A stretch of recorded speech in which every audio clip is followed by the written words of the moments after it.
Ladies and gentlemen, this is Joseph Hughes. Thank you for watching. I have got another book review to do. Okay, now this book that I'm going to review right now, Lincoln's Autocrat, The Life of Edwin M. Stanton, written by William Marvel, is a book about the war secretary under Abraham Lincoln during the Civil War. Okay, now, generally speaking, if you're watching this video, you're a hardcore Civil War buff, and you probably know a little bit about Edwin M. Stanton.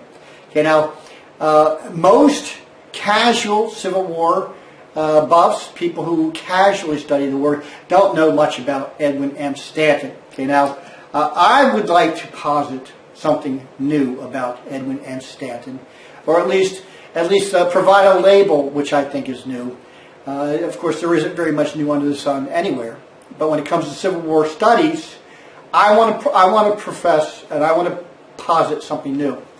Edwin M. Stanton, grandfather of the deep state. This man is the original deep stater, and anybody in the deep state who wants instructions, who wants some kind of a manual on how to behave themselves in a high government office or in the bureaucracy, use this guy as your guide. Okay, use this guy as your guide. Oh my God! Just to set a little backdrop on Edwin M. Stanton, historians agree that he was a very controversial figure, and you either take one of two views on him. Either he was a tyrant but efficient. He ran the War Department and he won the war, and all his decisions were great, but he was just a tyrant and nobody liked him.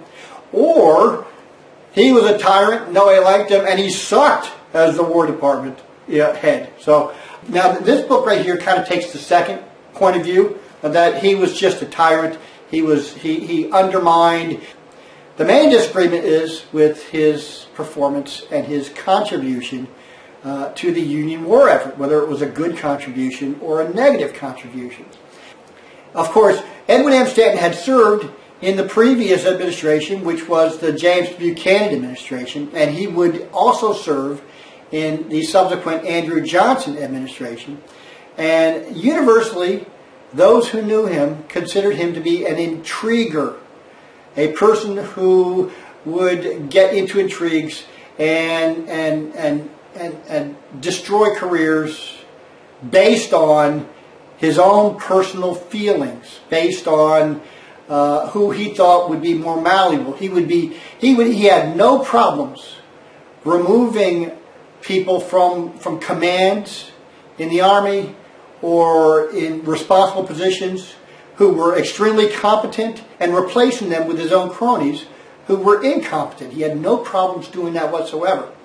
But as far as being Edwin Stanton being the father or the grandfather of the deep state, think of this. Now, like I said, he was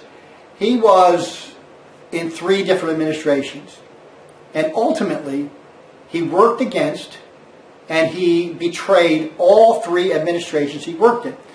In the case of the James Buchanan administration, he betrayed confidences of the James Buchanan administration to the incoming Republicans. And now, of course, you might think, well, James Buchanan was a horrible president, and maybe he should have been betrayed. Well, that's neither here nor there. Okay, now the idea is that he betrayed confidences, and he leaked information, and he worked against the administration within which he was working.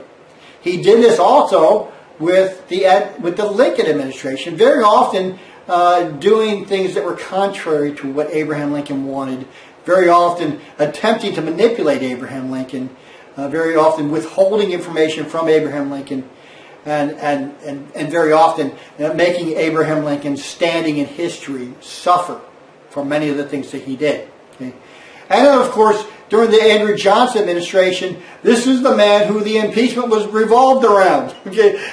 The reason Andrew Johnson was impeached was because he tried to fire Edwin M. Stanton, and Edwin M. Stanton refused to leave. So basically, he betrayed all 3 administrations within which he worked. He is universally considered to be a schemer, an intriguer. He had no problems destroying careers of very competent individuals, replacing them with incompetent individuals. Very often he had harebrained military ideas. So it's a good book. It's very informing of many of the things that went on behind the scenes in Lincoln's War Department. And unfortunately, many of these things, you reflect poorly on Abraham Lincoln. Of course, Abraham Lincoln had a lot on his plate, obviously, saving the Union, so on and so forth. Doris Kearns Goodwin, in her team of rivals, and others have sprinkled that Abraham Lincoln angel dust all over the entire cabinet.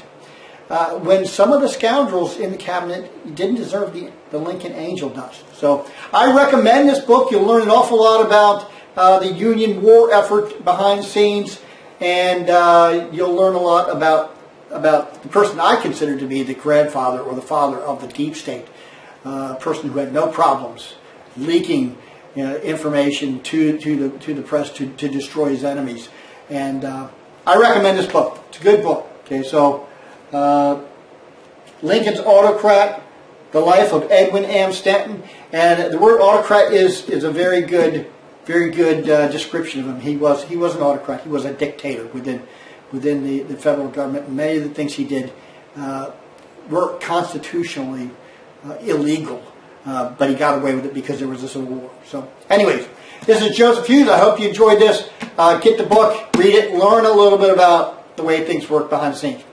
Joseph Hughes, signing out.